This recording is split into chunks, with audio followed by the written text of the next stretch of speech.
Hey guys, today we're going to be creating a simple snowy scene using Forester. I'll put on screen now what we've ended up creating. Let's jump straight into this. So one really important note before we actually start this is I need to explain how snow works and why you have to scale your scene around your trees, not your trees around your scene.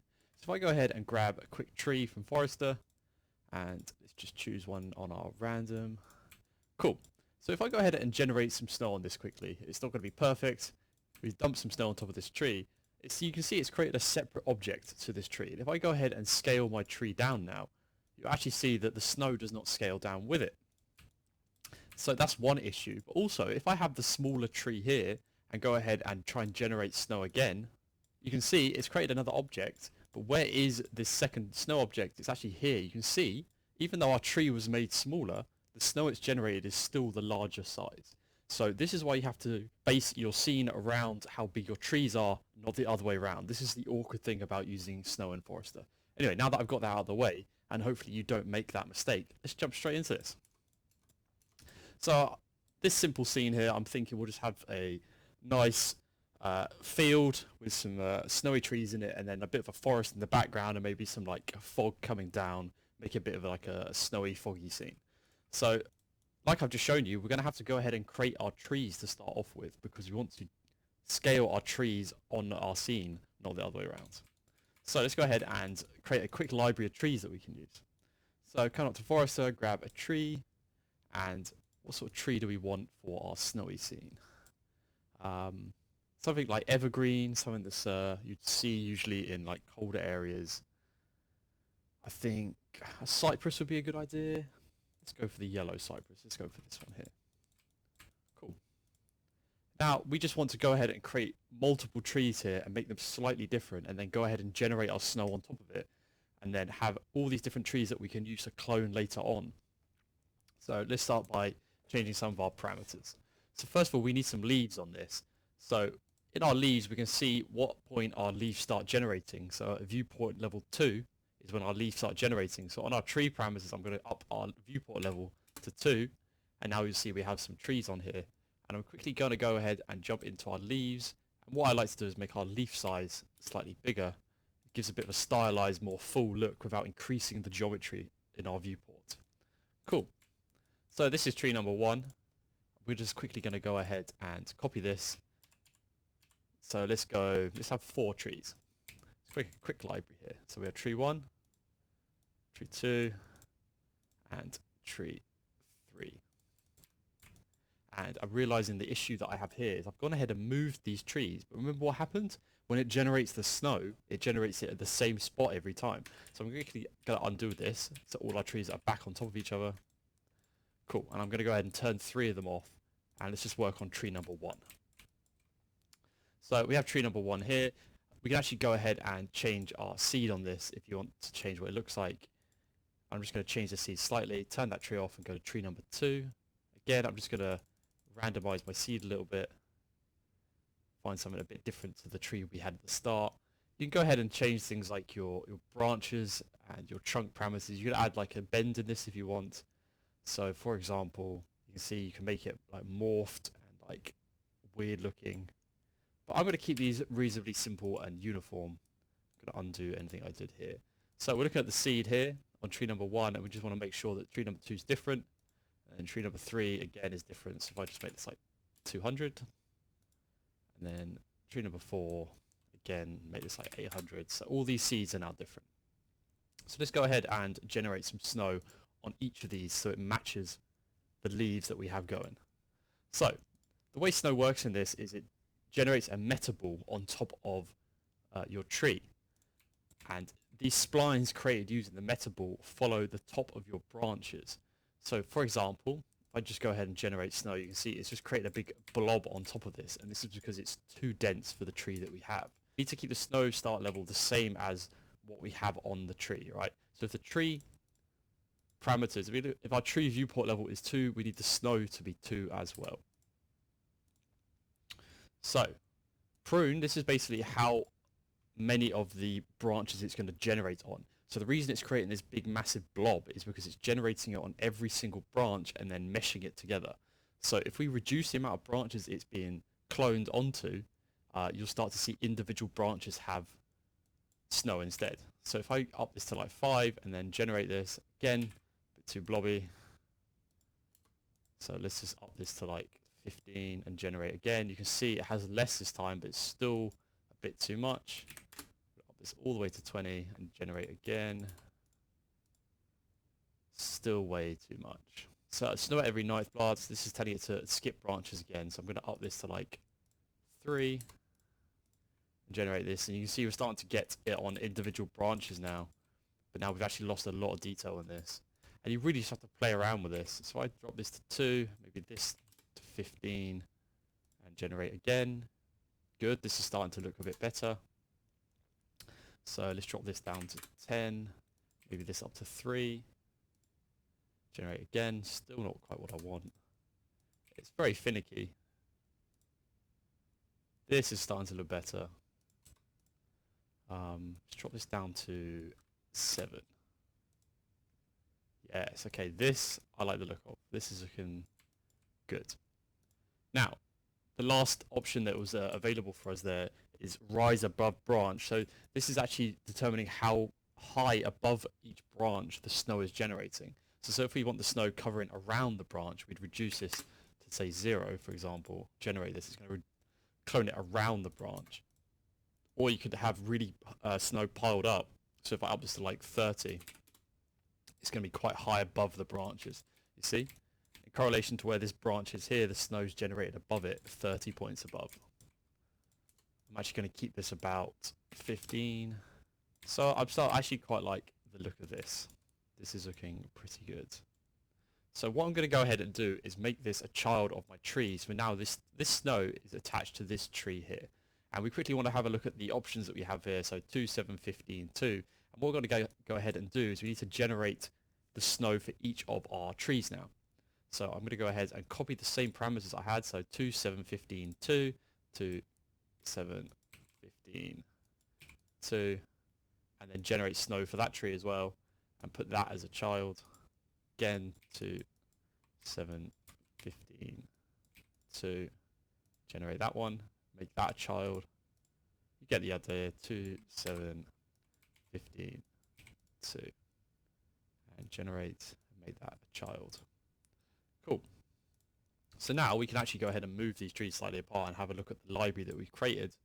Move that back. So then these are our 4 slightly different looking trees that we have here, all covered in snow. Cool. So now we can start to build a scene around this. And remember, we need to build the scene of how big these trees are, not the other way around. So let me have a think about what I want to do. So like I say, I'm thinking of like a nice flat plain with some trees on it, maybe a bit of a forest in the background that's covered in fog coming down off like a hill or something. So let's go ahead and do that. So I'm going to grab a plane, and we need to make this plane a lot larger than I'd usually make it, because again we're scaling it off the trees, and I'm trying to think about this. It's probably about big enough. So this is actually about 15,000 by 15,000, and I'm going to make my segments 400 by 400. I'm going to go ahead and add a displacer to this. In our shading, we're going to add a noise shader, and this shader is quite small at the moment. You can see we have some movement, but it's quite small. In our displacement, I'm going to increase our height to about 150, just so I see what's going on. And in our shader, I'm going to change this to Naki, my favorite as always. And we need to change our global scale. I'm going to change it to about what I think might be about 8,000. Yeah, 8,000 is quite good. Probably a bit bigger actually. Let's go 12,000. Ooh, actually I want it slightly bigger than that. Let's go 15,000. We just want some small bumps going on, but we don't want anything too crazy. So let's go ahead and place my camera. So if I'm looking at this scene here, I'm imagining, let's go ahead and place a camera, add a protection tag to this, and drop this in my viewport. So I'm imagining maybe a hill that's going diagonal maybe. So let's go ahead and add, in our shader on our displacement, I'm going to change this to a layer. And then in our layer, I'm going to add a shader gradient. And I'm going to go ahead and angle this. It's quite hard to see at the moment. You can see it's actually angled going up slightly one direction. I'm going to go ahead and turn this round. So under our angle at the bottom, go ahead and turn this round so that our left side is slightly risen up.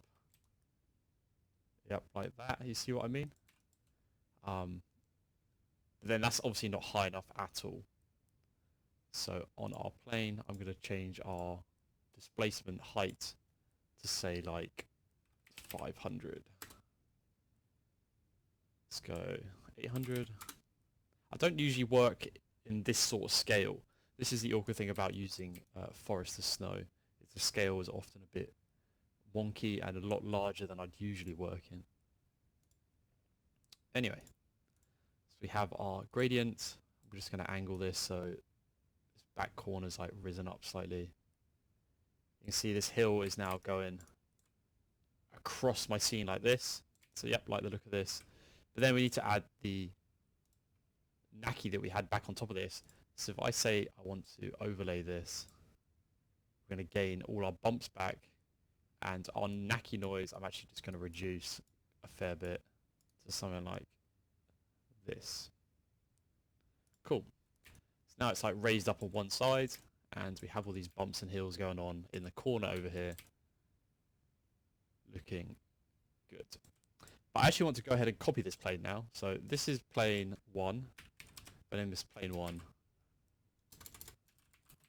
I actually want the second one to copy and paste. Name this plane 2. Drop our camera at the top. And plane 2, I'm going to use to create a bit of a hill in the background. So let's go ahead and go into our displacer. And I'm just going to turn off the noise, and we only have the gradient on normal so we can see what's going on. So this one doesn't need as much detail because it's going to be covered in trees. But I'm going to turn our angle so that it's got a bit of a hill that's facing our camera like this. And we can go ahead and remove our black so that it dips into our current scene like this. And then again, I'm going to increase my height on this quite drastically. So 1,500 on our height. Now we have this big hill rising up in our background. And the issue with this is we need to make sure it fits our scenes. You can see on the right here, it's not quite big enough.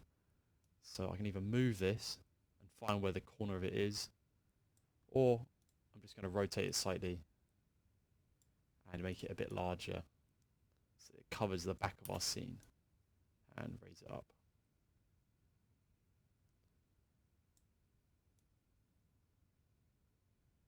Cool. And some small tweaks to this. You go ahead and move your black and white areas to find something you like the look of. Cool. So now we have this hill in our background. And I'm not going to turn the Naki on for this because this is going to be covered quite drastically in trees, so you actually won't be see that much detail in it. Cool. So this scene's come together very quickly. So let's go ahead and just start generating our trees onto this and see what it looks like before we get into any texturing. Dropping over to our Redshift IPR, let's go ahead and grab the 4 trees that we have and move them out our scene. Because we're going to be using a matrix cloner, it's going to leave the originals there, so they're actually going to be in the way. But we might come back later and just place these in if we like certain areas where we want a tree. So let's go ahead and grab a matrix cloner. It's up here in our MoGraph matrix cloner.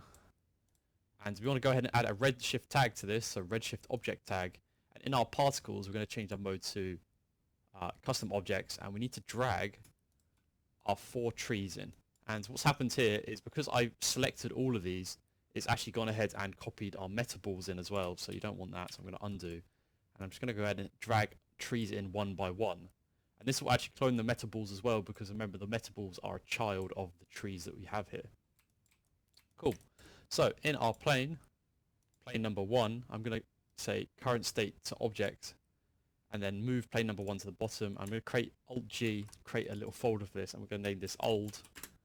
And I just like to hide anything that's old in case we want to come back and use it later. Cool. So plane 1 now is now editable, so we can go ahead and add where we want the trees in this, because we don't want trees everywhere, especially behind our camera. It's a bit pointless. So let's go ahead and have a look at this. So grab in our selection tool, and I'm going to turn off only select visible objects, because we have some movement in our scene here, if you go ahead and try and select an area like this, if anything's blocked by the interpolation, then you won't actually select the polygon. But by turning off only select visible elements, it means you can select everything that's like in your cursor's view, basically. And we're just going to go ahead and outline where we see our plane inside our viewport. Basically what our camera is looking at. So you just want to go around and judge what exactly your camera is looking at. So I think the camera is covering this big section here.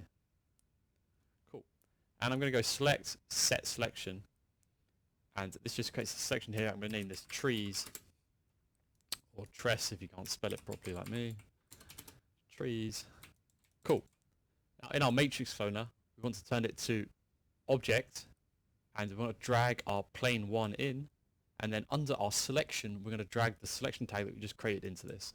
And this is going to drop all these trees on it. So we can go ahead and jump into our IPR and have a look at this. You can see now it's generating all these trees on here, but they're not quite right because obviously they're on their side, and we can fix this by going and selecting align clones. You want to turn this off, so now they're all facing upwards. And let's go ahead and see how many trees we actually want on this. So I'm going to up my count to maybe like 300. That's probably a little much, I think. I want some like open areas in this, so maybe let's reduce this to maybe 150. Yeah, this is a lot nicer. And this is where you can start to really think about where you want exact trees. So I actually really like how this tree in the left here is quite close to us, but I actually think it's not close enough. So what I might actually go ahead and do is I'm going to lock my camera using this little lock here, so then I can go ahead and have a look around without moving it. I'm going to grab a random tree that we had over here and move this right in front of my camera.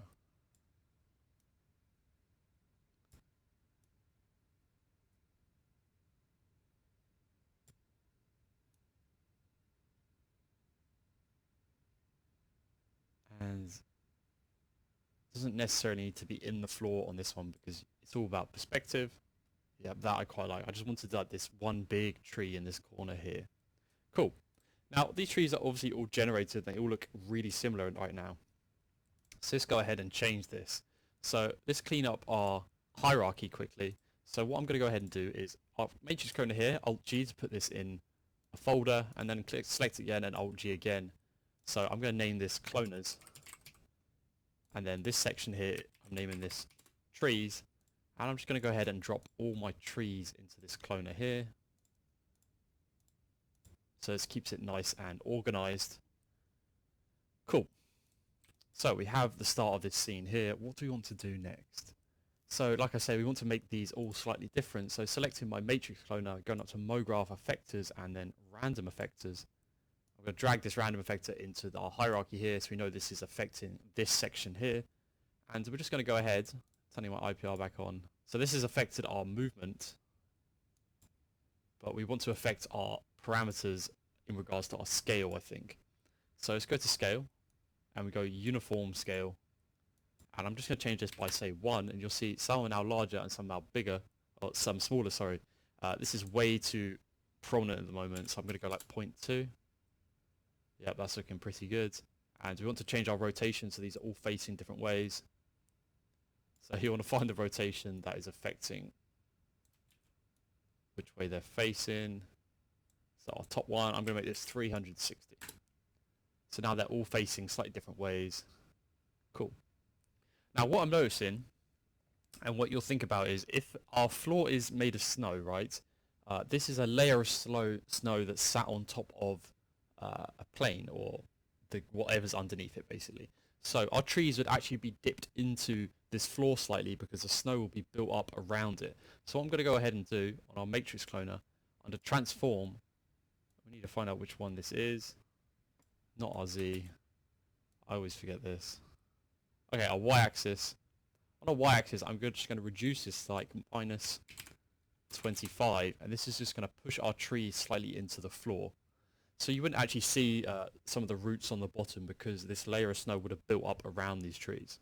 let's move on. So this is looking pretty good. Let's go ahead and build this section of forest in the background that I think wants to be a lot more dense, is what I'm thinking.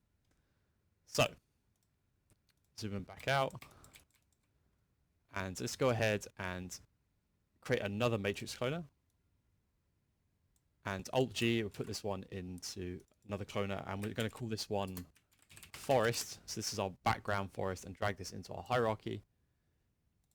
So here we are. So this matrix cloner, again, I'm actually going to go ahead and copy the Redshift object tag that we have on our original matrix cloner onto this new matrix. So this actually copies, it's using all the same trees, so we don't need to duplicate these objects at all. It's using the same trees to clone onto this. And we're going to go ahead and grab our plane 2, right click and say current state to object, and again we'll drag this to old, turn it off, and now we have the old plane here if we ever need to use it. So we're going to rename these planes again because I don't like plane 1, 2, so we're going to name this foreground and background. Cool. So in our backgrounds, again we want to go ahead, jumping over to this view, select everything that's in our camera view. So let's find it all. This is looking roughly in the middle as in what we see.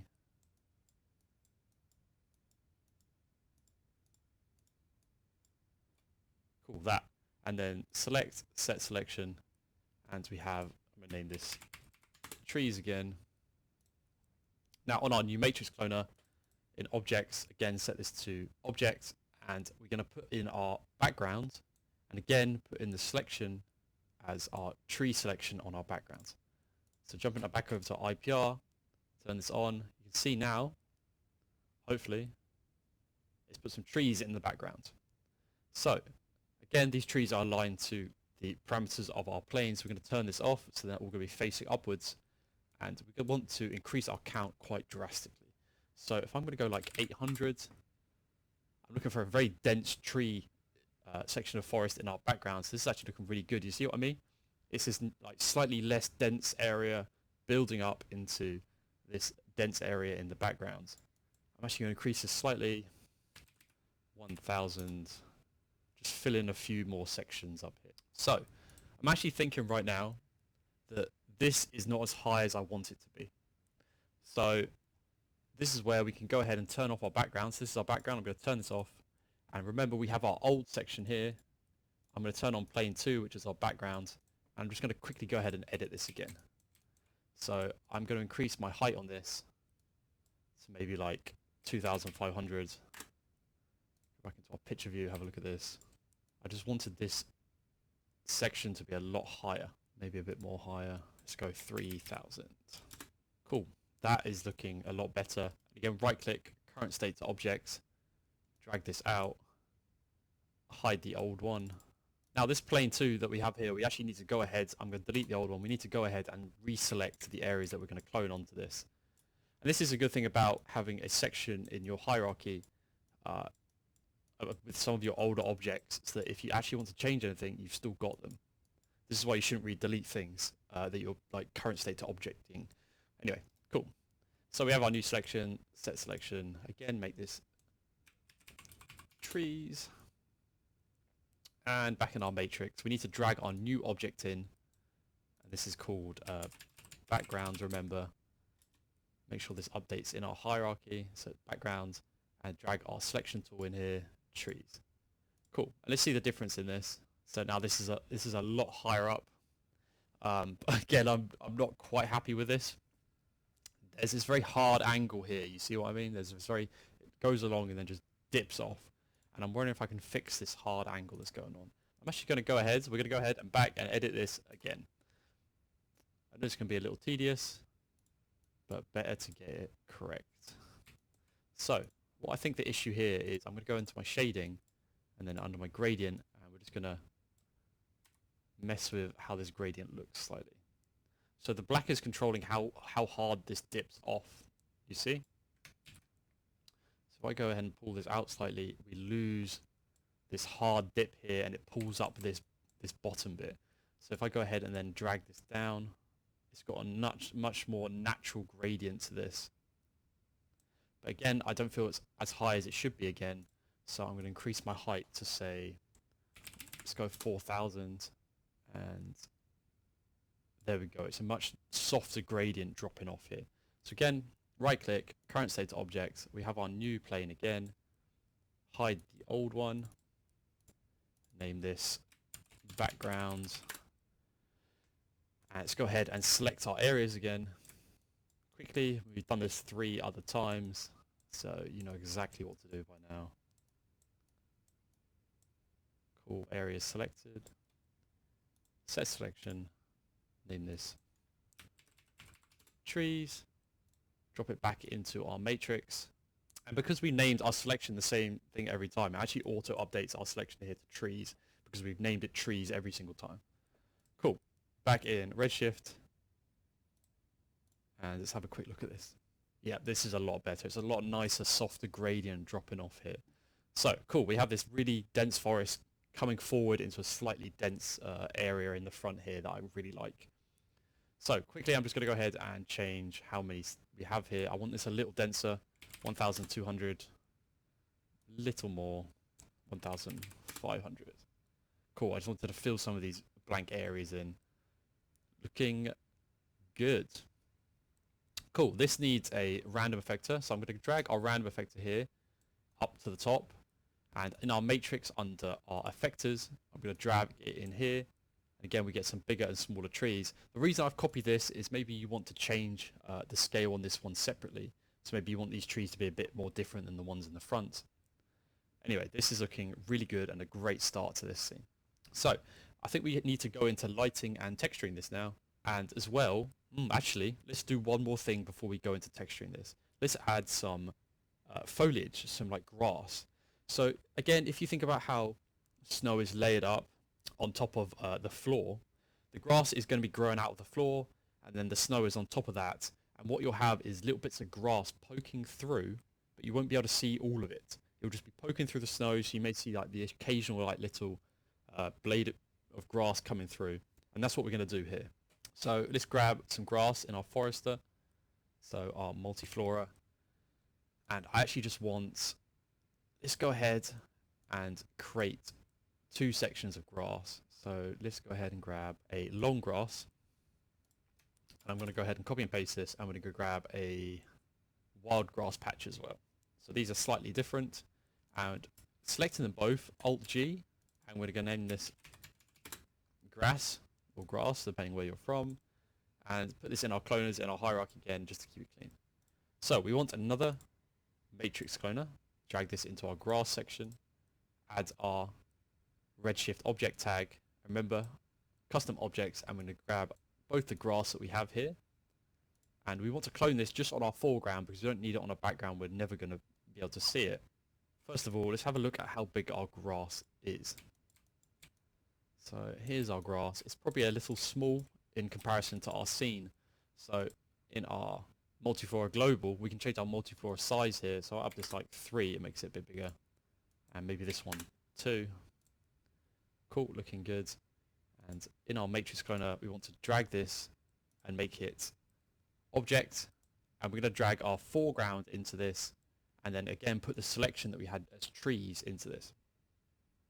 Cool, and now actually let's change the seed by 1. The reason we're changing the seed by 1 is because it's going to be using the same places to clone it as the trees, and you'll end up with the grass in the exact same place. But changing this by 1, it's now a different seed, and it's going to slightly clone this differently. And again, because this is matrix cloner, our grass is now just randomly in our scene, so I'm going to go ahead and drag this out. So let's go ahead and have a look at this. So again, we're going to turn off align clones. And you can see we have little bits of grass appearing. You can see here, little bits of grass appearing all over this. And like I say, this is actually appearing on top of our plane, but because our plane is acting as our snow, we actually want to go ahead and reduce this and pull it down into the snow. But first, let's have a look at our count. So we want just a fair bit of grass. Let's go like 800. Let's go 1,500. Maybe a bit more. 3,000. Let's go a bit crazy. Yep, 3,000 is looking good. But again, we want to pull this down. So in our, is it a Y? Always forget. Yeah, in our y-axis, I'm actually going to reduce this to say minus 40. Bit more, minus 60. And now you can just see the top of these blades of grass poking through our snow here. And again, we want a random effector. I'm going to go ahead and drag our random effector and copy it and drop it in this effector on this matrix. And that's just going to affect the size and rotation. And now we have all these random bits of grass poking through our snow. Cool. I think we can jump into texturing this now. Get some snow going on. Let's do that. So let's first of all have a look at all the textures that our Forester has created. So it's actually created a load of random textures here. So I'm going to go ahead and delete some. And we have a trunk, a leaf, and a grass. So let's go ahead and play with the trunk. But first of all, we need to select all of these. Go Redshift materials, tools, and convert and replace all materials. And this is going to turn them to Redshift materials. As well, we need to add a light source into this before we start texturing this. So for an outdoor scene like this, you'd think you'd use like a HDR. And that's what I'd like to use. So let's go ahead and grab a dome light. And we may put some like specular highlights on this a bit later. But let's grab a dome light.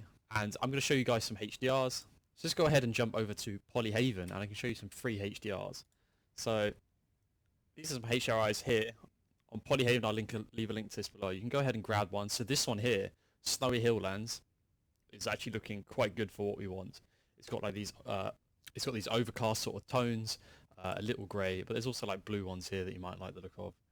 I'm actually thinking that one that we just had, if I go back, is quite similar to what I want right now. So I'm going to head and download this, and it's just going to save it. And so when I jump back into Cinema, I can go ahead and search for my path here. And it's going to be in my downloads folder. Snowy Hilllands here. Cool. This is actually quite nice. You can go ahead and rotate your HDR and find a look you want. So you want to find out which way the highlight specular is coming from. But since this is such an overcast sort of HDRI, then you have these like dull tones coming from everywhere. So I actually really like the look of this, but I think we might add like a specular highlight into this later on. But for now, this is good to start texturing with. So let's have a look at this. So the trunk texture we have here, usually I go in and edit this trunk texture, but we actually barely can see any of the trunks on this. So I'm actually just going to quickly add some specular to this because it doesn't have any highlights. So reflection up to 1, make this like 0.8 roughness, and make the reflection, the texture are same as our reflection color. And that's it, trunk done. We can barely see any trunks, so just fixing this, any bits of the trunks we can see are done. Cool, our leaves. So what I'm going to go ahead and do with our leaves is make all our leaves different colors.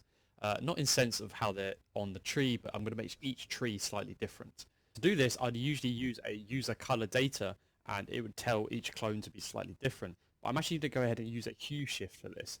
A hue shift doesn't work with user color data, so I'm actually just going to go ahead and make some separate textures. So first of all, let's edit our textures so that it looks quite nice, and then we'll go ahead and hue shift this. So our texture, I'm going to go ahead and make it our reflection color as well, and up my reflection to 1 because it currently doesn't have any. And leaves are quite not too shiny, but they definitely have some reflection on them, so I'm going to make them 0.2. Gets a little bit of shine off them, looking good. And now I'm going to go ahead and grab a color correct, and this just means we can go ahead and edit the texture that our Forester is using. So put our color correct into our diffuse color and our reflection color, and put our texture into our input. Now, we want this to be looking like it's frosted a bit, so to start off with, we're going to go ahead and reduce our saturation and make this a bit more frosted. So on our saturation scale, we can pull some of the brightness out of this, and now it looks a bit more like withered and frosty. So if I go like 0.6, looking good. And this is texture number 1. So if we call this leaf 1, we actually have 4 trees here. So I'm actually going to hue shift these slightly for each tree. So let's go ahead and copy these. So this is leaf 2, leaf 3, and leaf 4. And we go ahead and apply these to our trees. Put 1 on each different tree. Cool. So leaf 2, I'm just going to go ahead and hue shift this by like say 10. And then leaf 2 by 20, and leaf 3 by 30. And we can see what this has done. So they all look slightly different actually. It's very subtle, but you can see over in the corner here is some of these are slightly different. They're starting to get a bit of a more blue hue shift to them. Cool. We want to do the same with our grass, but we only have 2 textures on our grass, so let's go ahead and grab a color correct and put this color correct into our input. And again, put this as our diffuse color and our reflection color. And we want to go ahead and up the weight of this to again 1. And grass again is a little shiny, so 0.2. And we can name this grass 1, copy it, grass 2, and grass 2 we're just going to hue shift slightly.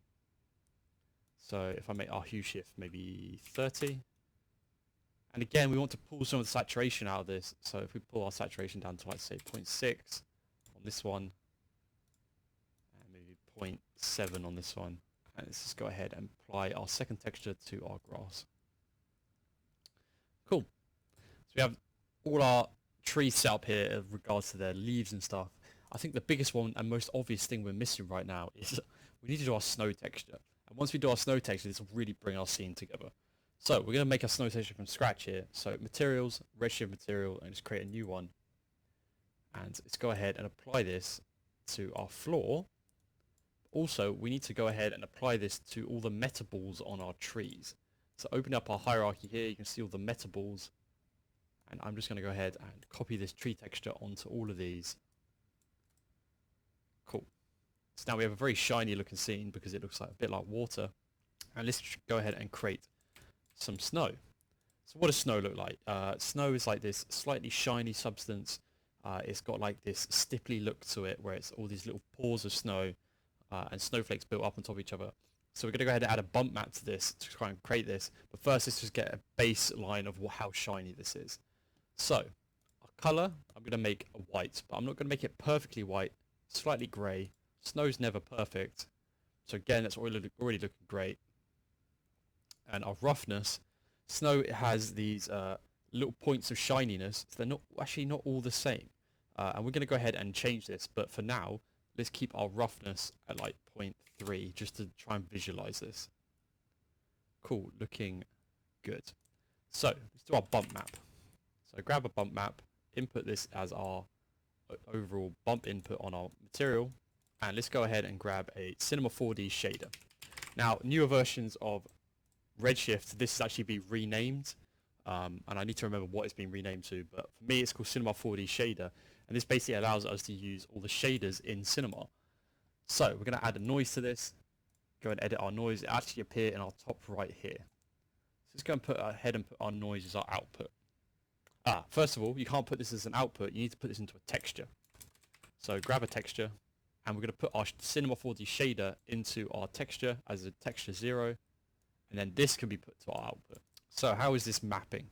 First of all, let's go ahead and change the scale of this. So actually want to reduce our scale to, like, say 10. We want to take this quite small, or smaller than that, 1, maybe even smaller, 0.5, 0.1. Ooh, even smaller. Okay, first of all, let's go ahead and see how this is mapping. So on our foreground, I'm going to grab this and make this cubic, and this will actually make it a lot smaller to start off with. You can see now we have all these little dots here. It's very, very subtle. So that's actually looking quite good to start off with. So if I go ahead and put this into a ramp, and put this ramp to my output, we can go ahead and clamp down the blacks and whites on this to make these little bumps look a bit more prominent. So say like this. And then I'm going to go ahead and put this as my bump map. And we can see how this looks. If I go ahead and isolate a section down here. So it's very subtle, but now this snow has a lot of imperfections on it. You can see it looks slightly like bumpy. You get the idea. So let's try and add these sections that are a lot shinier than the rest of it now. So I'm going to go ahead and grab this section here that we just created and copy it. And we're going to put this to our output again to have a look at it. And I think I want to make this shader slightly bigger. So say 0.05, and it's just going to make it bigger. And what I'm going to go ahead and do with our ramp, pull the black out again, and pull our white down to make the whites a bit brighter. And I'm going to use this as my roughness map. So on my material, under reflection, reflection roughness, and this is basically going to tell it that the white areas should be more shiny than the black areas. So now some of these areas are going to be shinier than others. So for example, put this in, and now you can see these little pores within the snow are really starting to be prominent now. It actually looks like it's got some texture to it. So cool, that's looking really cool. Our issue now is how is this mapping onto our tree? So let's go ahead and isolate a tree, section frame region. How is this isolating onto our tree? So I'm going to go ahead and grab just the texture of our bump map, and you can see this is mapping quite nastily onto this. So I have no idea which tree this is, which is not helpful. Let's go ahead and look at the tree that's in our corner. So we've got a tree over here, right? Okay, so this is our top tree here. So I know which tree this one here is. So let's go ahead and change how this maps on here. So cubic, I wonder if this might fix it. It does kind of fix it, but the texture is also very large on here. So maybe we need to change our offsets on this. So on our tiles, we can actually change how much this is projected onto this. So if I change this to 2 and 2, it's actually going to double it up and make it smaller. You see what I mean? So I think change it to 2 and 2 probably fixes this. So again, we know cubic works, but we need to change our tiles to 2 and 2. So I'm going to go ahead and go down all the textures that I have here and change this. And now this will fix all our trees. Cool. Let's go ahead and put this back to normal, frame all, and let's have a look at our scene as a whole thing.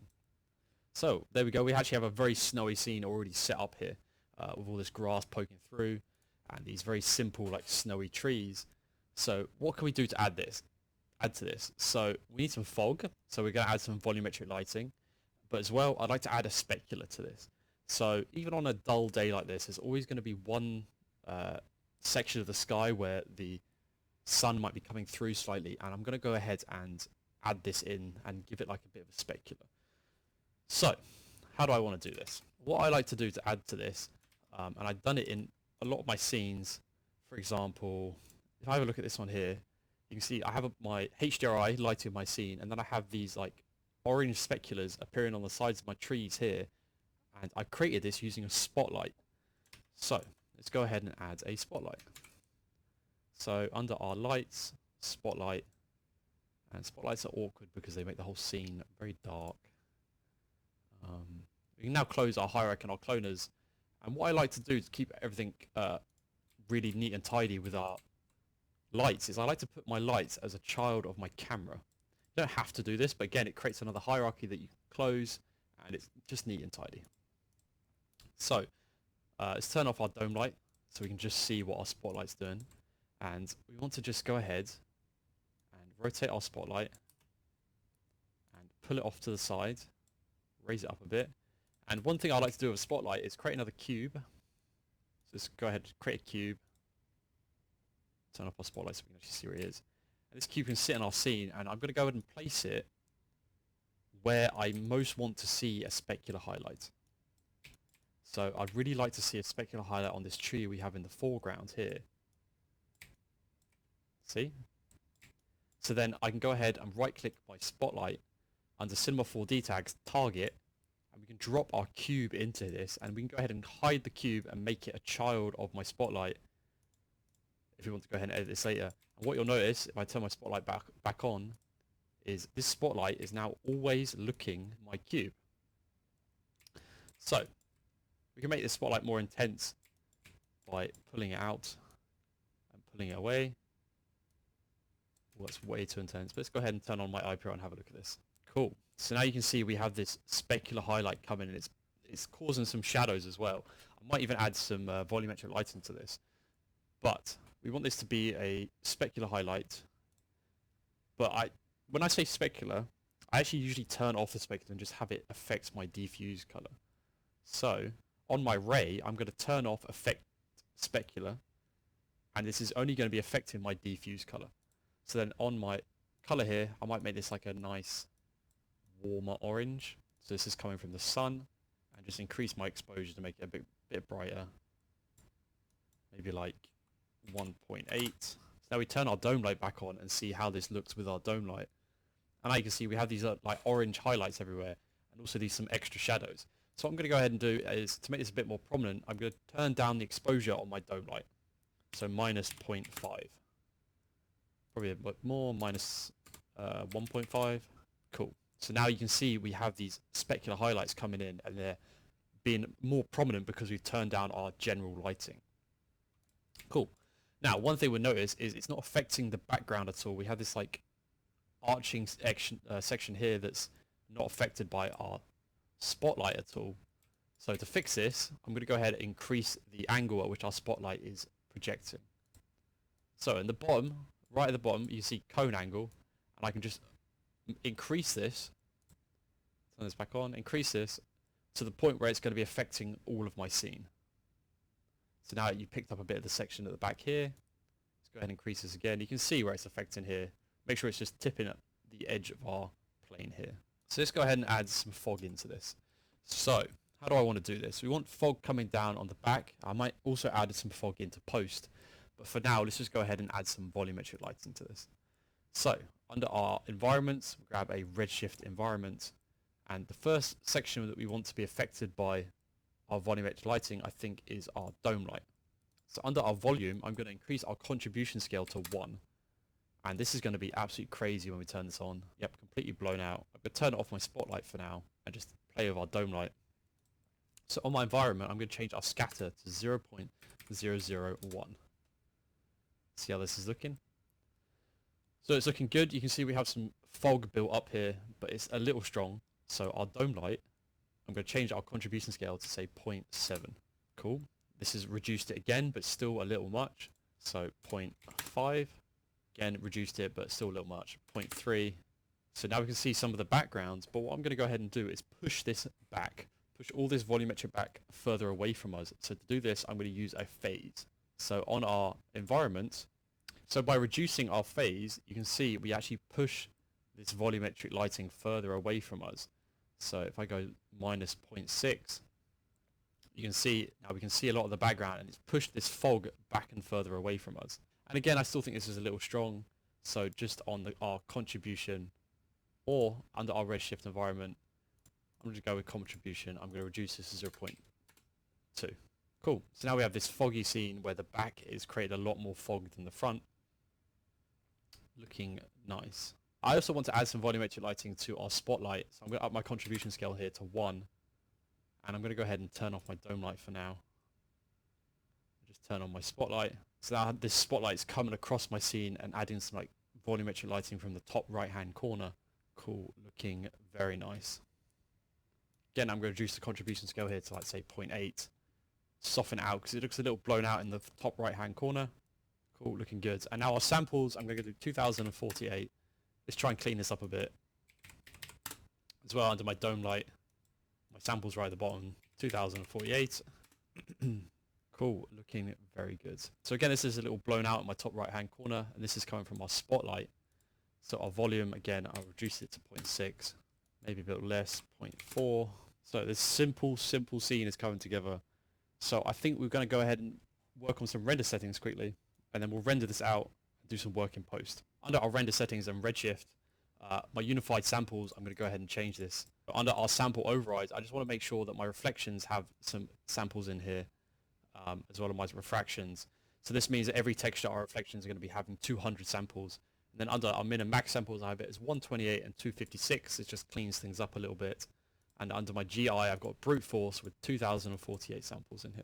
Cool. You can go ahead and render this out at whatever output you want. I'll be doing this for Instagram, so 1080 is what I'll be using. So I'm going to go ahead and render this out, and I'll talk to you in a second when I figure out if we need to change anything. So here is my render. I actually went ahead and changed 2 things about this render to get this image. So number 1, I actually forgot to turn off my background on my dome light. So make sure you turn off enable background because we don't want that showing. Depending on what HDRI you're using, you could have quite an ugly background. You have to remember, a HDRI is a spherical image, so nothing is actually going to line up. So if it shows in your background, it's often quite obviously very apparent that it is a HDRI.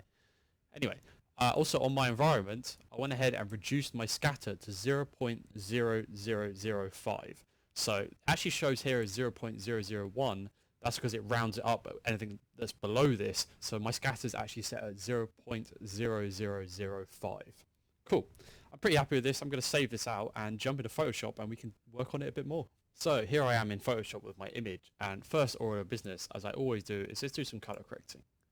So with our brightness and contrast, hopefully we can try and bring out some of the contrast in this. So if I up my contrast to say like 30, up my brightness to maybe like 10, and you really just have to play around with this, see what your contrast is doing. Maybe I'm going to reduce my contrast to say 20 and brightness up to 10. This is quite a bright image to start off with. Cool. As well as my levels, system controls the blacks. So if I want a bit more of a dusky scene, I could bring down my blacks on this. I'm going to keep mine quite subtle, reduce it to like 10. And a curve, you can add some custom curves to this. Find something you like the look of.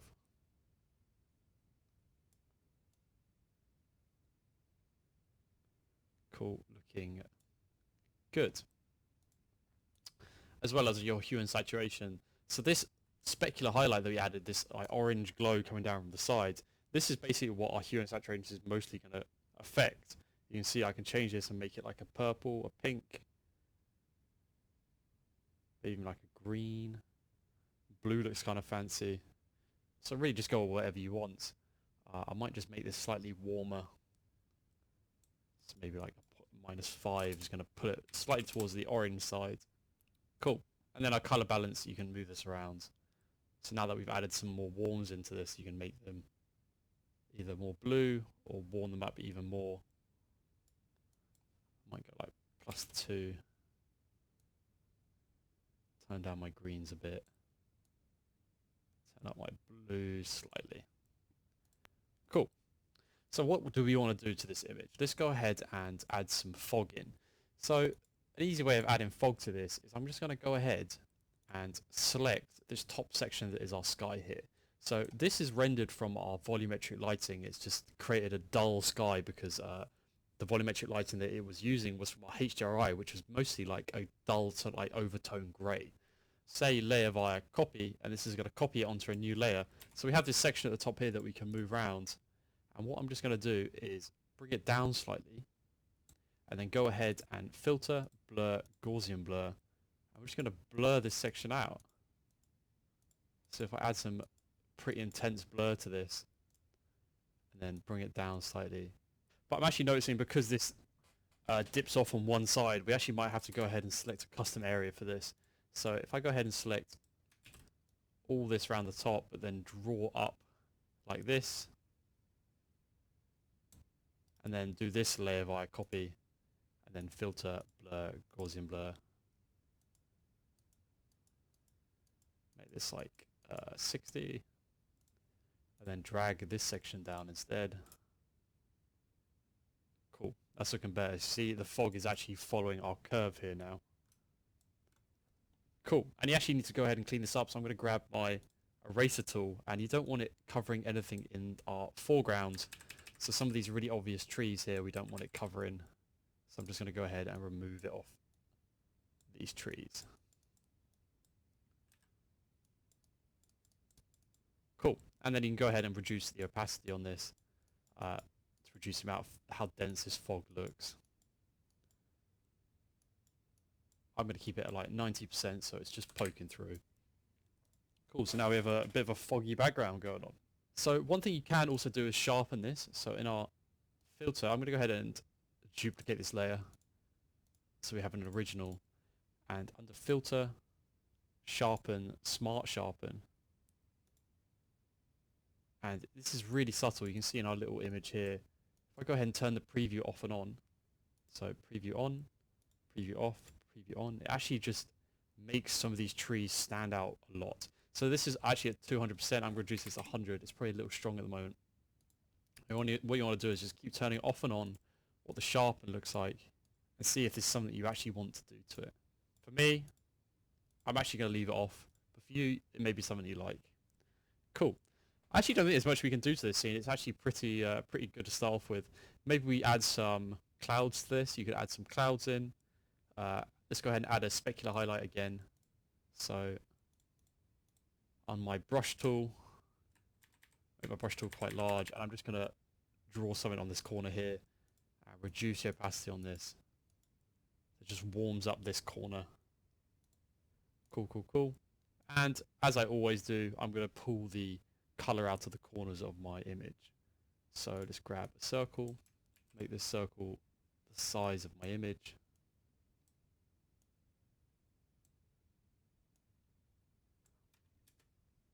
And then rasterize it. And we're just going to go ahead and select each corner.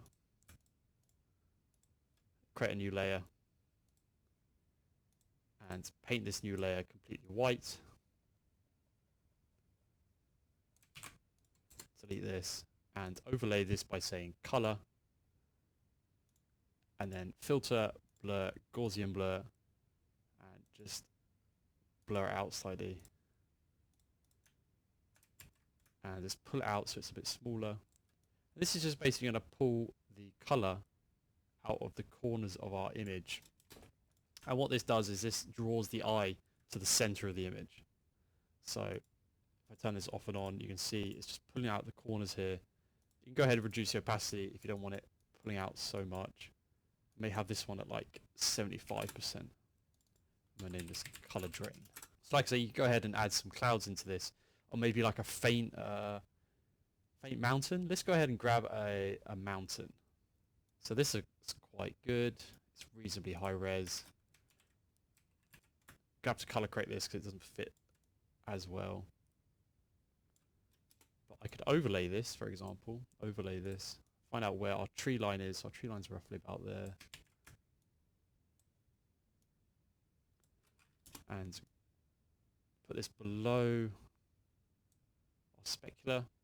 And grab in our eraser tool. So my recording cut out, but what I did was I went ahead and feathered around this mountain with my eraser tool, making it really dull around the edges, and then reduced my opacity. So then this mountain looks like it's really far off in the distance, and this fog is like covering it. So yeah, I'm actually really happy with how this looks. Hopefully you created something cool. This is just a really, really, really simple snowy scene. Have fun and peace out.